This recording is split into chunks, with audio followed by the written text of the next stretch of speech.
Daemon को detective Mehul park में दिखते हैं और वो दौड़ता हुआ उनकी तरफ आता है और उन्हें बताता है कि किसी ने उसका वॉलेट चुरा लिया है और उसने थीफ का फेस तो नहीं देखा, लेकिन उसने एक ब्लैक हैट, एक ब्राउन स्वेटर और सन ग्लासेस पहना हुआ है। तो मेहुल उस चोर को ढूंढना शुरू करते हैं और वो ढूंढते ढूंढते पहुंचते हैं एक बार के बाहर, जहां पर उनको ये तीनों चीजें मिल जाती हैं। वो बार के अंदर जाते हैं और बार में 4 लोग बैठे थे, 4 आदमी बैठे थे बार में। तो ये रहे वो 4 आदमी। इन 4 आदमी को देख के क्या आप गेस कर सकते हो कि इनमें से चोर कौन है? डेमन ने बताया था कि उसने ब्लैक हैट पहना था, ब्राउन जैकेट पहनी थी और उसने सन ग्लासेस लगा के रखे थे। तो इन चारों को देखिए और बताइए इनमें से वो चोर कौन है जिसने डेमन का वॉलेट चुराया। तो वो है नंबर 4, क्योंकि इसी ने कुछ भी नहीं पहना है और बाकी सब ने कुछ ना कुछ पहना हुआ है। इसका मतलब कि ये इसने ही सब कुछ उतार दिया था बार के बाहर में और बार के अंदर आया था, तो यही चोर है। एक लड़की आती है पुलिस स्टेशन में और डिटेक्टिव मेहुल से मिलती है। वो बताती है कि उसका फोन आज सुबह चोरी हो गया था। वो कंप्लेंट रजिस्टर कराने यहाँ आई थी। उसने बताया कि वो शॉपिंग करने के लिए बाहर गई थी, तभी एक आदमी आया और उसका फोन हाथ से छीनकर भाग गया।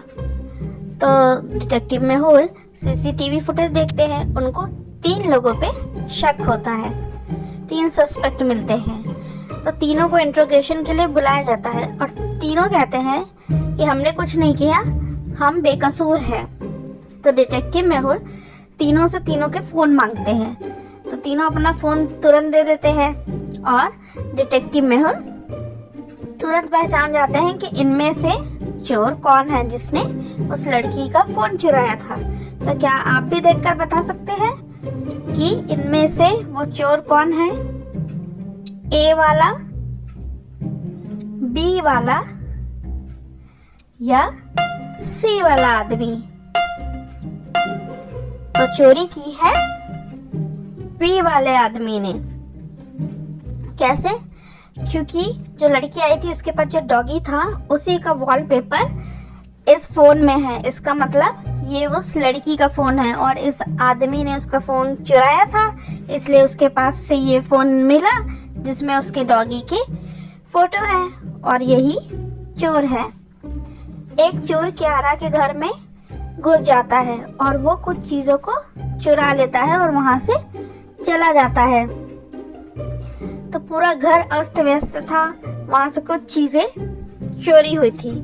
कियारा डिटेक्टिव मेहुल को इन्वेस्टिगेट करने के लिए बुलाती है और कहती है कि प्लीज चोर को पकड़िए। मेहुल सीसीटीवी फुटेज देखते हैं, बिफोर और आफ्टर का, पहले का और बाद का देखते हैं। तो आपको भी सीसीटीवी फुटेज की इमेज दिखाई जा रही है। तो क्या आप बता सकते हैं कि कियारा के घर से कितनी चीजें चोरी हो गई हैं? तो ये सीसीटीवी फुटेज की इमेजेस हैं, इन्हें देखकर आप बता सकते हैं कि कितने आइटम्स चोरी हुए हैं इस रूम से। चोरी इसी रूम में हुई थी तभी सारा सामान बिखरा है। तो कितने आइटम्स कियारा के रूम से चोरी हुए हैं? ऊपर वाली पिक्चर बिफोर है और नीचे वाली पिक्चर आफ्टर है। तो नीचे वाले में देख के बताइए कि कितनी चीजें गई। तो 5 चीजें रूम से चोरी हुई हैं और ये रही वो चीजें। सारा सैंडविच लेकर ऑफिस पहुंचती है और उसे ऑफिस के फ्रिज में अपना नाम लिखकर रख देती है। लेकिन जब वो उसे खाने के लिए लंच टाइम पे आती है तो देखती है कि उसका जो सैंडविच है वो मिसिंग है और सैंडविच फॉइल पेपर में रैप था जो कि जमीन पे पड़ा हुआ था। मतलब किसी ने उसका सैंडविच खा लिया था। उसके 3 कलीग थे, वो उनसे पूछती है तो कोई कुछ नहीं बताता। रेयान डिटेक्टिव मेहुल को बुलाते हैं और फर्स्ट वाला था रेयान। वो बोलता है कि मैं तो मीटिंग में था सुबह से और मैंने तो सैंडविच खाया ही नहीं है। कियारा दूसरी वाली कहती है कि मैंने अभी डोमिनोज से पिज्जा मंगवाया था लंच के लिए, तो मैं फ्रिज की तरफ गई ही नहीं हूँ आज, तो मुझे नहीं पता कि फ्रिज में क्या था। केन तीसरा कलीग कहता है कि मैं प्रेजेंटेशन के लिए प्रिपरेशन कर रहा था, तो मुझे तो इतना टाइम ही नहीं मिला कि मैं ब्रेकफास्ट कर सकूं, तो लंच कहाँ से करूँगा। अब आपने तीनों के स्टेटमेंट सुने, तो क्या आप बता सकते हैं कि इन तीनों में से किसने सारा के सैंडविच खाए हैं? रेयान ने, कियारा ने या केन ने? आपने ध्यान से तीनों की बातें सुनी होंगी। तो आपने सुना ना कि रेयान ने क्या कहा कि मैंने कोई सैंडविच नहीं खाया है, क्योंकि सैंडविच एल्युमिनियम फॉइल से रैप था, तो उसको कैसे पता कि उसके अंदर क्या चीज था। इसका मतलब लंच में उसने ही सैंडविच खा लिया था सारा का, और वही झूठ बोल रहा था। वीडियो पसंद आया तो प्लीज इसे लाइक करिएगा, शेयर करिएगा, चैनल पर नया है तो सब्सक्राइब करना बिल्कुल मत भूलिएगा।